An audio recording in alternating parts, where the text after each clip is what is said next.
over the new US President Donald Trump. But the aim was to highlight women's and minority rights, which protesters say are under threat from the new administration. Tens of thousands of people joined the rally in London and other cities across the UK. The biggest, though, was in Washington, as the BBC's Catty Kay now reports. They came in their thousands. Children, men and women. Lots of women.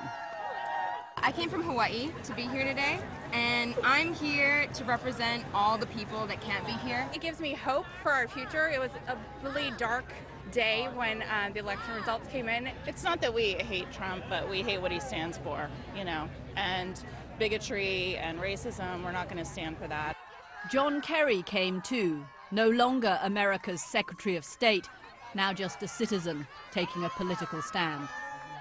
This march was conceived as a celebration of women, and of one woman in particular, Hillary Clinton. But after the surprising American election, it quickly became a protest, and a protest against one man in particular, Donald Trump. There were huge crowds in other American cities too, in liberal bastions like Los Angeles, where they didn't vote for Trump.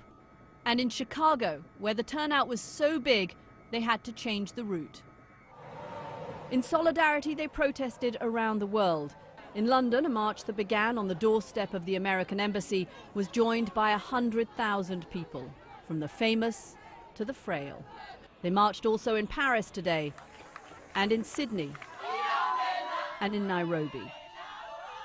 In Washington, the protests surpassed President Trump's inauguration crowd, a slap in the face to a man who cares about size. And it was about more than women's issues. This was a repudiation of the Trump worldview. Today marks the beginning of our story. The revolution starts here. President Trump takes office as the most unpopular new president ever. Today's march put faces to that fact. Catty Kay, BBC News, Washington.